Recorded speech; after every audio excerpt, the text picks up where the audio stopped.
નું નિરાકરણ।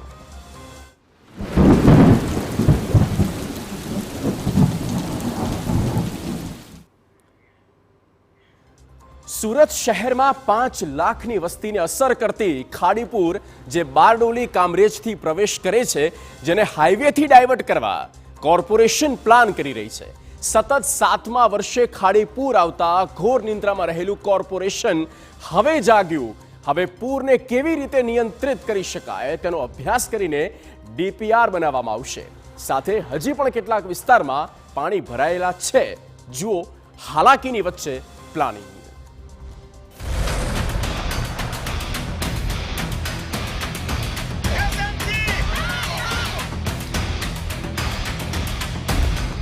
सात वर्ष बाद કોર્પોરેશનનો પ્લાન। ખાડીપુરને કરવામાં આવશે નિયંત્રણ। ખાડીપુરથી હજુ પણ છે હાલાકી। સોસાયટીમાં પાણીનો ભરાવો। ખાડીપુરને લઈ લોકોમાં રોષ યથાવત છે। પર્વત ગામની સોસાયટીમાં લોકોનો રોષ ભભૂકી ઉઠ્યો છે। સોસાયટીની બહાર રાજકીય પક્ષો વિરુદ્ધ બેનરો લાગ્યા છે। જ્યાં સુધી ખાડીપુરનો નિકાલ નહીં ત્યાં સુધી પ્રવેશ નહીં। 3 દિવસ સુધી લોકો ઘરમાં જ કેદ થઈ ગયા છે। પણ આ છેલ્લા 7-8 વર્ષથી એક નરક જેવું થઈ ગયું છે। પૂરા નીચેના ઘર ડૂબી જાય, અંદર ઘર વખરી ખરાબ થઈ જાય, ઇલેક્ટ્રોનિક ઇન્સ્ટ્રુમેન્ટ બીજા બધા થાય ને વધારેમાં વધારે તકલીફ અહીંયા લેડીઝોને પડે। હવે કોઈ સાંભળવાવાળું જ નથી। જ્યારે ઇલેક્શન આવે ત્યારે અમુક લોકોને સોસાયટીમાં અમુક દરેક જગ્યા હોય, ફૂટેલા માણસ હોય, આને લઈ જાય, કરે સીઆરભાઈને ત્યાં લઈ જાય, કરે સંગીતાબેનને ત્યાં લઈ જાય, બધી જગ્યા આમ તામ રજૂઆત કરીને થોડા સમજાવીને મોકલી દઈએ એટલે પાછું ડાકને 3-5 થઈ જાય। આના દુઃખી થઈ ગયા। પછી છેવટે આ રસ્તો ક્યારે અપનાવે કે કોઈ આશા ન હોય કે હવે તો ભગવાનની આશા છે, બરાબર છે ને, એટલે આપણે આ બોટ મારવું પડ્યું। ઓલપાડ જીઆઈડીસી પાણીમાં 3 દિવસથી પાણીમાં ગરકાવ। તો બીજી તરફ ઓલપાડનો કુડસદ જીઆઈડીસી વિસ્તાર 3 દિવસથી પાણીમાં ગરક છે। અંકુર ગલી સહિતના વિસ્તારોમાં હજુ પણ ઘૂંટણ સુધીના પાણી ભરાયેલા છે। જીઆઈડીસી વિસ્તાર હોવાથી મોટા પ્રમાણમાં લોકોની અવરજવર રહે છે। મુખ્ય માર્ગ પર ઘૂંટણ સુધીના પાણી ભરાતા કામદારો હેરાન થઈ રહ્યા છે। કેમિકલ યુક્ત અને ગટરના પાણીમાંથી પસાર થવા લોકો મજબૂર બન્યા છે। તંત્ર દ્વારા ગટર લાઈનની યોગ્ય સાફ સફાઈ ન કરાતા સમસ્યા સર્જાઈ છે। વરસાદ બંધ થતા પાણી ન ઓસરતા લોકોને હાલાકી પડી રહી છે। उपस्थित हम लोग आए कि कोई भी साधन से बने। कितने दिन से पानी पड़ा है? आज हो गया 7-8 दिन, 9 दिन हो गया होगा। अभी तो बारिश भी बंद है। बारिश भी बंद है। कैसा है? ऐसा है सर, वो पानी कम ही नहीं हो रहा है। जब तक वो गटर लाइन नहीं बनेगा तब तक नहीं हो पाएगा। कितनी दिक्कतें हो रही है आपको? हमको तो साहब हमको रही है, सब पब्लिक को रही है, जितना ड्यूटी करने वाले हैं। हम तो साइकिल से आते जाते रहते हैं।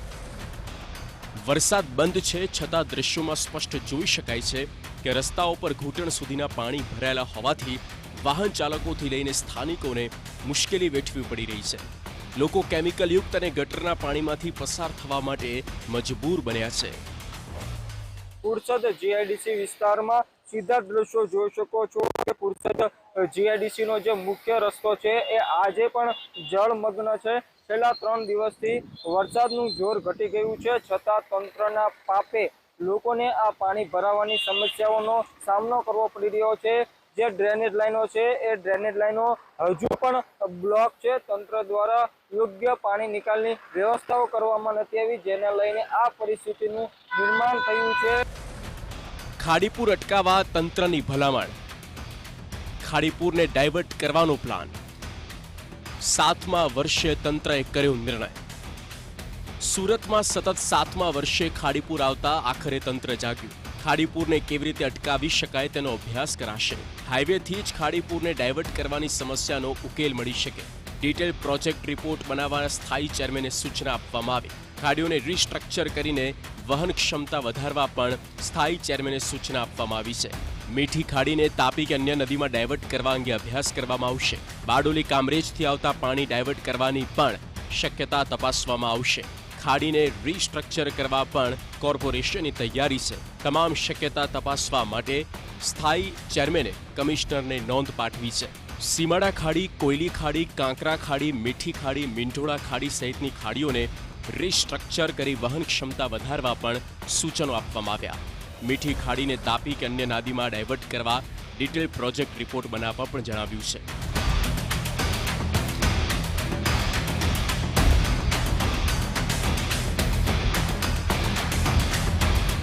તંત્રના વાંકે ખાડીપુર આવ્યું છે અને ખાડી સાંકડી કરી દેવામાં આવી છે અને દબાણો સતત વધી રહ્યા છે ત્યારે જે પ્લાન સુરત કોર્પોરેશન કરવા જઈ રહી છે આ જ પ્લાન 7 વર્ષ પહેલા કરવાની જરૂર હતી જેથી લોકોને કમસે કમ તકલીફ થાય પણ દેર આય દુરસ્ત પ્લાનિંગ મુજબ હવે તેને એક્ઝિક્યુટ કરવામાં આવે તો ખાડીપુરથી ઉદ્ભવેલી હાલાકી ભૂતકાળ બની જશે.